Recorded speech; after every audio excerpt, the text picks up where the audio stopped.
Whoops, I almost forgot. My Aunt Carla also got me some new Teddy Ruxpin books and tapes.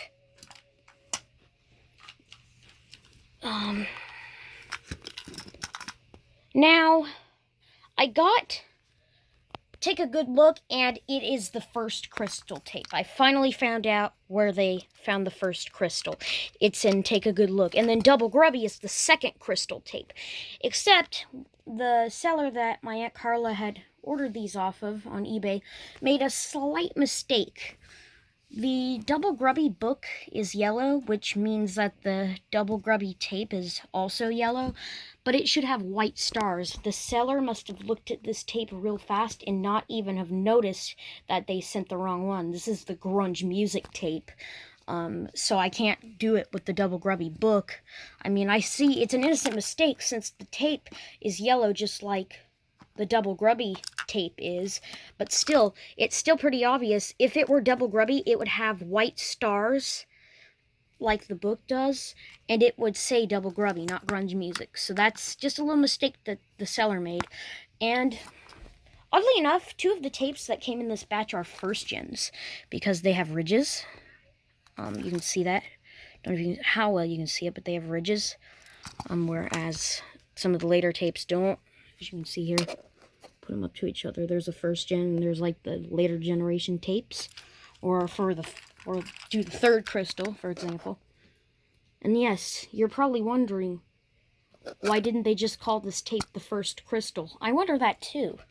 That's where I got confused. I got so confused. I was like, what's the first crystal tape? Well, I found out. It's Take a Good Look. That's the first crystal tape, which means that the second crystal tape is Double Grubby, and the third one is just called the third crystal, which I don't know why. I don't know why they couldn't call that one the first crystal and that one the second crystal, if that was the first crystal book and that was the second crystal.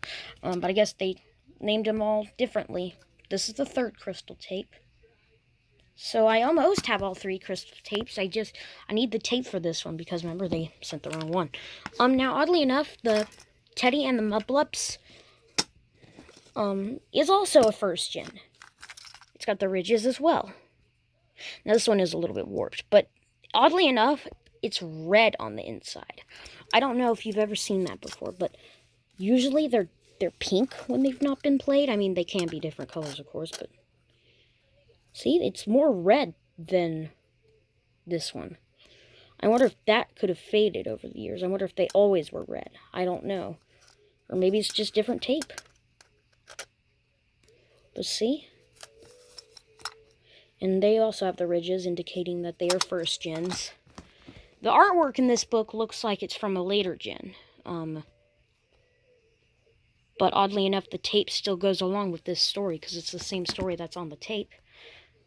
And I guess... And this one's got the smooth pages, not textured like I'm used to on these new ones. Or the later books. I mean, yeah, they're not new, you know. They're new to me, of course, but they're from 1985, obviously. But still, you know. Double Grubby is from 1986, though. You can tell because it's got the little marks. The regular one didn't have any markings or anything. That one has stars, so that's like a 1986 one.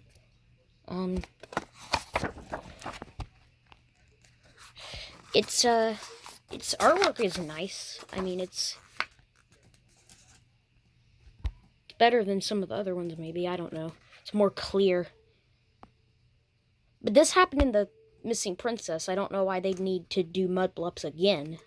But since I found out that they had another Mudblup tape, I thought, why not? Because I heard the song before, Mudblup, and I got that tape because I liked this song. I got this tape.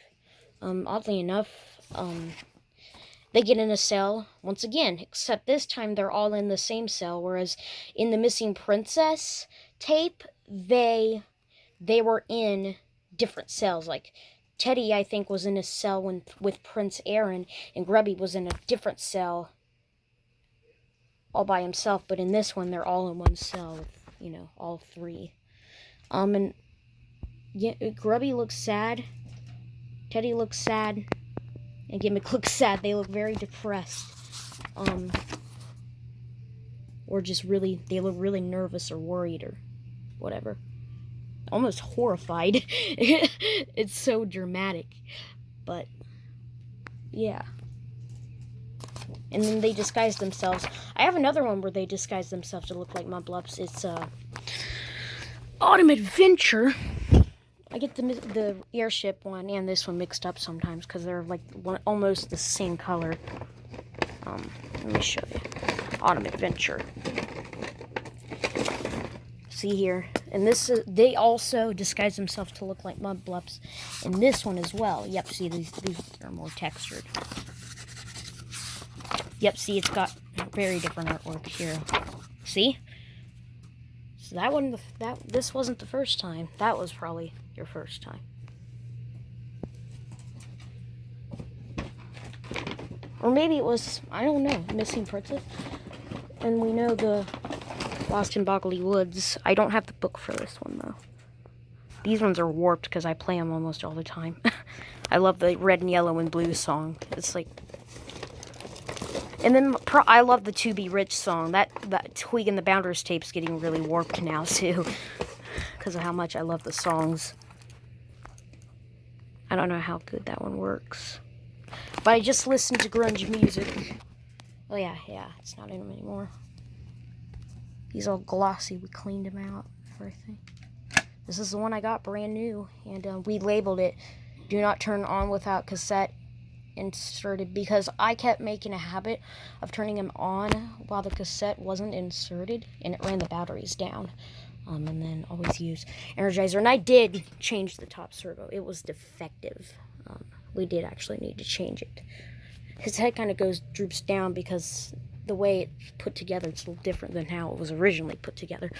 Got some thread and sewed him, some tan, some brown. It's a mix of different threads.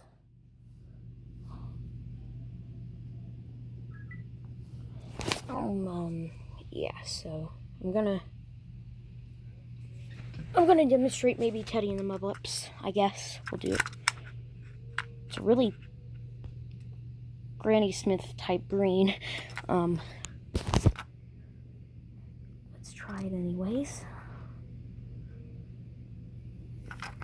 I really like the Granny Smith apples, actually. So that's cool. First generation Teddy, by the way, you know, metal cassette deck. We all know that. I'm sure you all know that too because I've said it a million times. So, just try it out. It's a little bit warped, if just a warning. So it may sound a little creepy, but it works. So.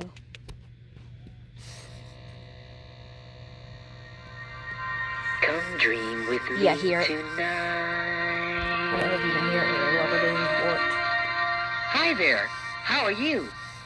Hey, guess what? I'm thinking of a story that I'd like to tell you.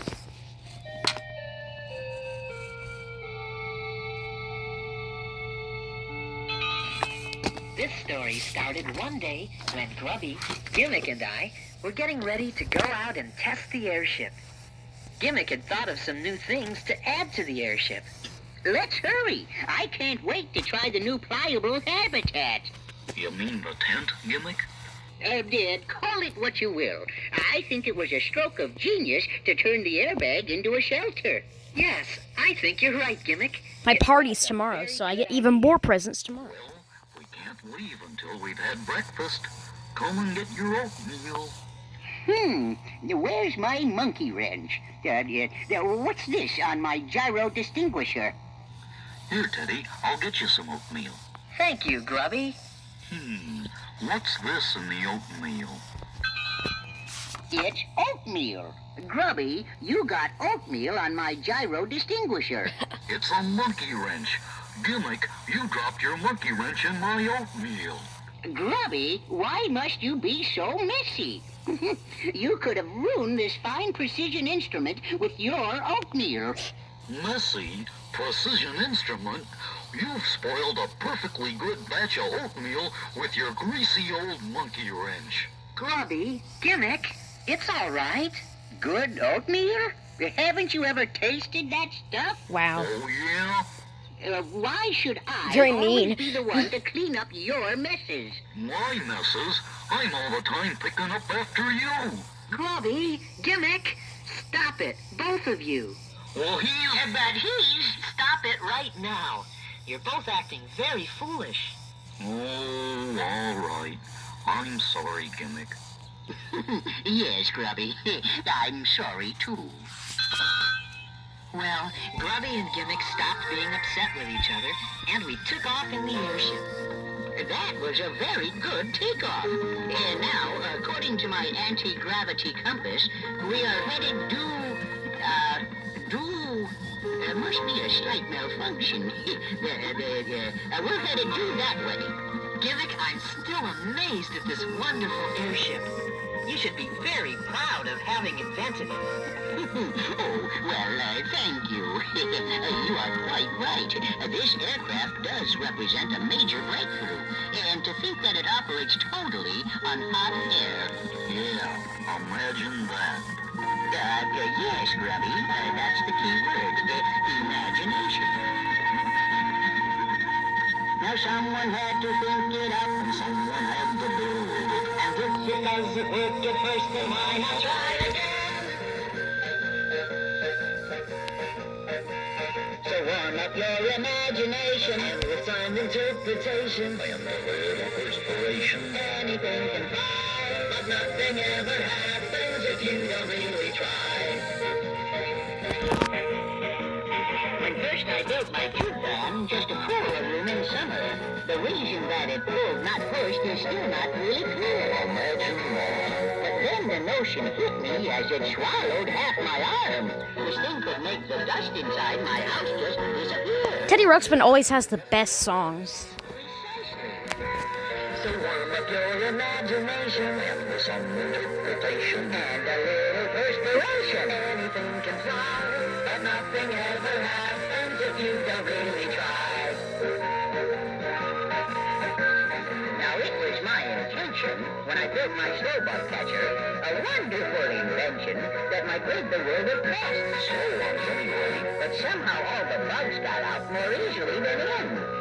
So now the birds outside all use bug catchers for their nests. So science wins again. Twas nothing.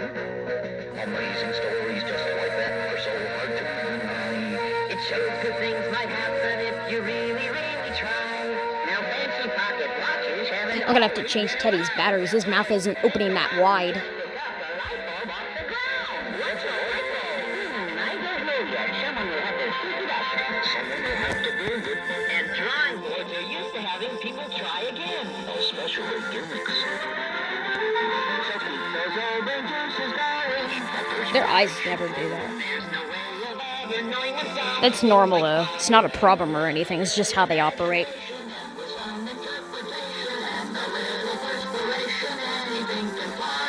Now sometimes even my inventions might just go awry.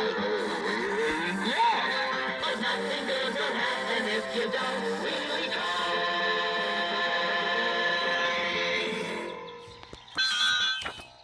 We flew the airship to the edge of the great desert so Gimmick could try out his new invention, the pliable habitat. You mean the tent? You go right ahead and call it a tent if you like, Grubby. The fact remains that it allows us to very easily turn the airship into a house. And now first, we must lower the yardarm to its lowest position. Okay, Gimmick. How's that? Oh, that's fine. And now let's lower the airbag. Lower away. I got this end. A little lower. Okay, that's good. Tie it off. All right, now, let's raise the hot air tube up through the top of the airbag. Okay. Heave ho. There. Well, there it is. Well, how about that? It does look like a house. Gimmick's idea did work very well. We were able to turn the airship into a house. There's a lot of room in here, too. Now, I propose we stay here overnight to test the pliable habitat. We're very close to the great desert. Maybe, if we're lucky, there'll be a torrential rain or a violent sandstorm. Oh, swell. If we're gonna be here all night, I think we ought to go out and rustle up something to eat. Somehow I had a feeling you were going to say that, Grubby. So we walked away from the airship looking for food. Soon Grubby discovered some root plants. Then we found some wild berries. Before long, it was starting to get dark. Uh-oh. Hey, Teddy, doesn't that cave remind you of the one where the mudblups captured us? Yes, I guess it does a little. Oh, don't worry, my boy. Why not? I've done a rather thorough evaluation of Why the not? mudblup creatures, and for them to be found Why this not? far north is virtually impossible. Yeah. Suddenly, we were surrounded by mudblups. The mudblups were very angry, just like the ones we had been captured by before. Pardon me, Mr. Mudblup. Is there something that we've done to irritate you? Hey, would you guys like any of these roots? That's funny. Those other mudblups love my roots, too. There is a possibility that these are a slightly different species of mudblup. That would account for my miscalculation about them being this far north. I was wondering how you were going to account for that.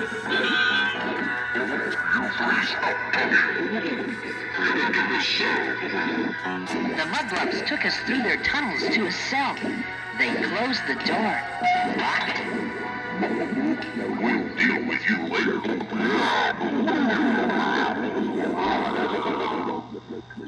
Well, I'm glad they're gone. Why do you suppose every mudblup we run into wants to lock us up? I don't know, Grubby. I can't understand it.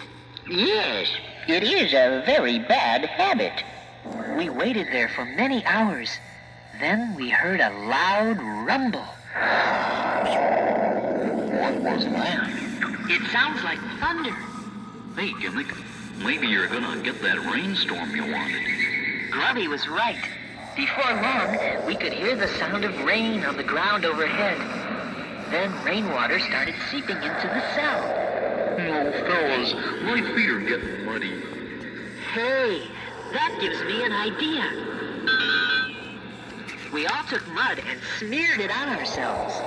Teddy, why are we doing this?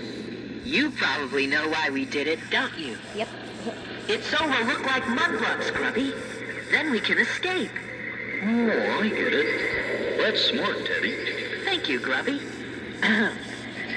Oh, Mr. Guard! Oh, Mr. Guard, you! What's going on here? What are you doing in there? Blub, blub, blub, blub. We got locked in here by mistake. Let us out so we can find them. Blub, blub, blub, blub. Please? All right, get out of there. You're gonna be in trouble if we can't find them. We made our way through the tunnels, pretending to look for the escaped prisoners. Where did they go? Let's find them. Where did we go? Where did we go? Not we, Gimmick. Oh, yes. I mean they. Where did they go? Who are you looking for? The 3 escaped prisoners.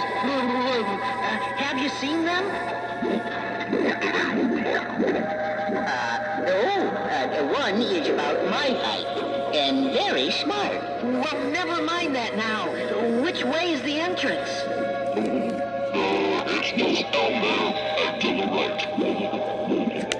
Well, thank you very much.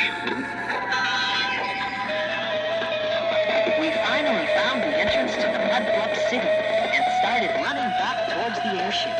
It was still raining, and the mud washed off of us as we ran. But then we noticed that the Mudblups were following us. Look, Teddy, they're after us. Run! Run!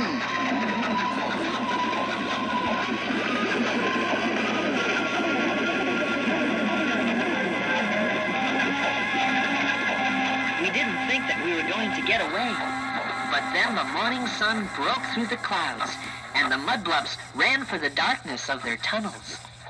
Teddy, now I remember how sensitive the mudblop's eyes are to bright light. Indeed. That's why they never come out during the daytime. We made it back to the airship. It looks like everything in here is nice and dry. Apparently, the pliable habitat passed the test. I'll start a fire in the stove so we can dry off. We sat around the fire getting warm and talking about how lucky we were to have escaped the mudblups. Yeah, we were lucky, but we would still be locked up in that cell if you hadn't thought of how to escape, Teddy. Oh, thank you, Grubby. Yes, indeed, Teddy. You certainly did use your imagination. And it's good to be able to come back to this nice, cozy, pliable habitat. Well, thank you, Grubby. And, I'm sorry about the monkey wrench. Yeah, and I'm sorry about the oatmeal. You know, after seeing how sloppy those mudblops are, Gimmick, I think you're the best housekeeper in the world. After we were dry, we got the airship ready and lifted off. Okay, gang, back to Gimmick's house. Do that way. Well, I think that Grubby and Gimmick and I all had a chance to remember just how lucky we were to have good friends. And I think we learned a little lesson, too. That when you live with other people, it's lots easier if everybody helps to keep things neat.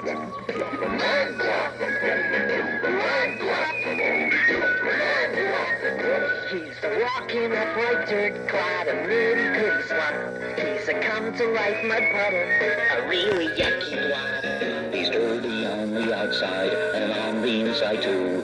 He tries to make you think that being neat is hard to do. So don't invite a mudblock to your house. You could be sorry, or you're gonna be destined for a year. No, no, no, no, don't invite a mudblock to your house. They'll be ripping all your clothing And grind inside your ears. They'll be dunking all the carpets and handprints on the wall. There'll be rings around the bathtub and fuzzies down the hall. He isn't very choosy. See, he'll need new batteries. He wants to make the